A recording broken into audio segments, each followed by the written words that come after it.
Hey guys, my name is Dice Rowan. Since it's the month of December, I thought it would be fun to review a movie that is centered around Christmas. And since a lot of you guys seem to really enjoy my review of the original pilot episode of The Munsters, I went looking for something that had been drifting through the dark recesses of my childhood for years. So without further ado, let's take a look at The Munsters Scary Little Christmas.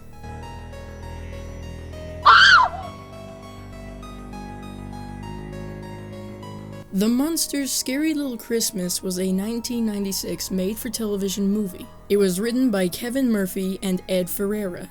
And for all you wrestling fans out there, yes, that Ed Ferreira. It was directed by Ian Emmis and had John Landis as an executive producer. Well shit, this seems pretty promising. Let's see the cast list.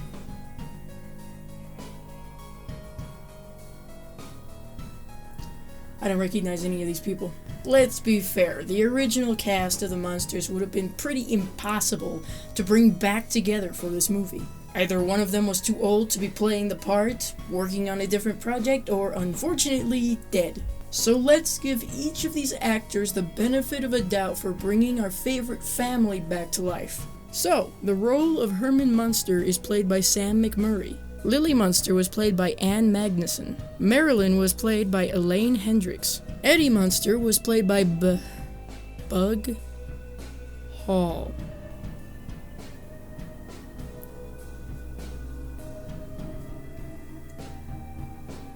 Do the people searching for small boys to play the part of Eddie Munster just automatically pick the one with the most off-the-wall name? Is that a qualification to play Eddie Munster?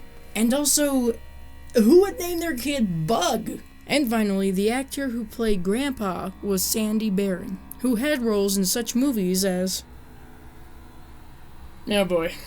The movie starts off with the typical images and sounds of Christmas, such as a mall Santa greeting children, other children picking out presents, and carolers. At this point, we get our first look at this different version of the freaky family we all know. That was lovely. Cookies, anyone? Oh, goody! A James Brown encore. I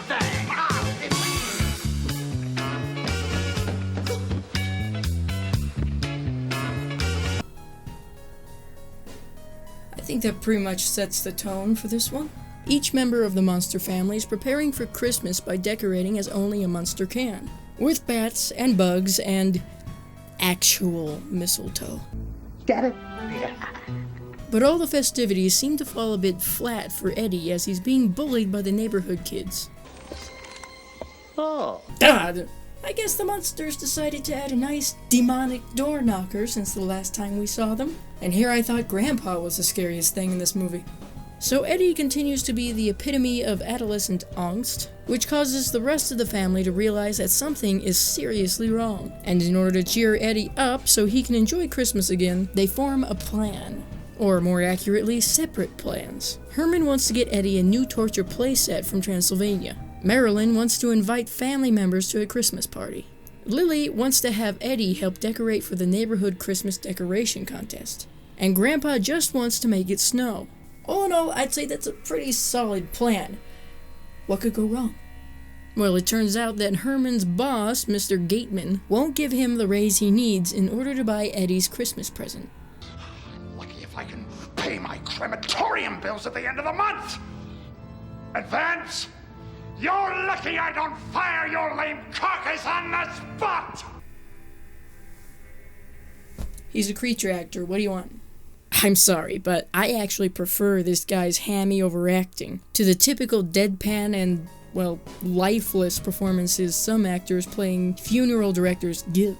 Meanwhile, Lily and Eddie enter the house decorating contest, much to the dismay, if not outright horror, of Mrs. Dimwitty. I'm not joking, that's literally her name, okay? And Marilyn nearly kills at least 3 guys just by walking to the mailbox. One motorcycle riding guy in particular gets her attention and simultaneously scares her off. Let's take a moment to appreciate the fact that she can run pretty damn well in heels. Grandpa's first attempt at making a white Christmas fails rather spectacularly, and Herman has a mental breakdown of some sort, which encourages him to find other ways to get enough money to buy Eddie's gift. These methods include looking for a job at a local store, being a gift wrapper, donating blood, and...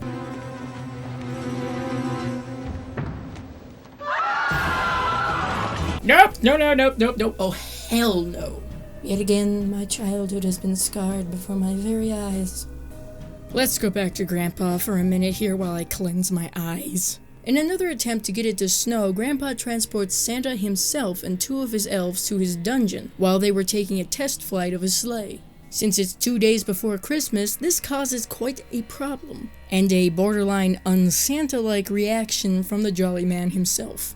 Things shift focus from trying to get Santa back to the North Pole, and Eddie to lighten the hell up for a bit, with some bits on the house decorating contest.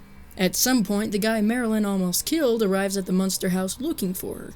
Grandpa finally comes up with a solution to get Santa and the elves back home, but the elves don't want to leave California and attempt to put Santa in a coma. However, they mix up the potions and manage to turn Santa into a fruitcake instead. Lily then gives Fruitcake Santa to Mrs. Dimwitty as a Christmas gift, and it sabotages her chances of swaying the judges in her favor. So after the Munsters search everywhere for Santa, after realizing he's disappeared, Edna returns the screaming fruitcake. They find out that this is Santa, and they go to the lab to change Santa back, only to find that Grandpa's lab was destroyed by the elves. This sends Grandpa into an existential depression, and Lily tries to find a way to get Santa back to normal. Edna tries to sabotage the Munsters' decorations, and Eddie, Herman, and Marilyn find out that the elves went to Hog Heaven, so they go there looking for them. And they try to guilt-trip them into helping them turn Santa back to... Santa. Can we appreciate the fact that this scene gave us one of the funniest moments in the movie? I used to think short guys were really hot. I even used to have fantasies about elves. Ooh. But you guys are really uncool. Shame on you for ruining Christmas. Yes, that's right. You just saw a hooker shaming 2 elves for not wanting to give children presents. Lily eventually gets Santa back, and the elves return to save Christmas, seeing as Santa can't do that without elf magic. They also brought a handful of bikers and Tom to assist. So Santa is able to deliver presents, all the Munsters' relatives arrive for Christmas, and they win the house decoration contest, because it's snowing just over their house. And lastly, Eddie gets the present that Herman was trying so hard to give him. And with that, the movie ends with everyone singing their own Christmas song. So what have we learned? All it takes to save Christmas is 2 elves, Santa, of course, a family of Transylvanians, and a handful of bikers. So, was this a bad Munsters movie?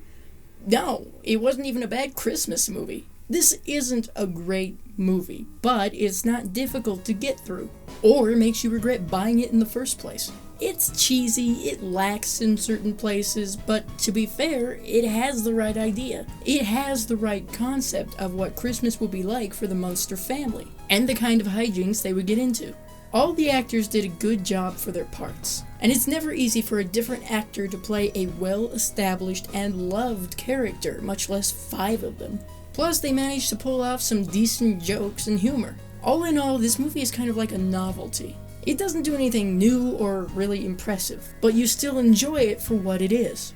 It doesn't try to sell you anything and gives you a wholesome message that you don't need a lot to have a good Christmas. Just spend it with family, whoever or whatever you consider your family, no matter what everybody else thinks. So with that, I'd say that if you haven't seen the Munsters Scary Little Christmas, then you should. Or if you're like me and you have, but it's been a while, give it another look for the sake of nostalgia. I hope you enjoyed this video. If you did, give it a like to let me know. And leave a comment down below telling me what you thought of this movie. And if you have any suggestions for movies you'd like to see me review in the future. Also, don't forget to share this video to help the channel grow and subscribe for more videos like this. See you later. And remember, kids, snow on Christmas Day is just Santa's dandruff.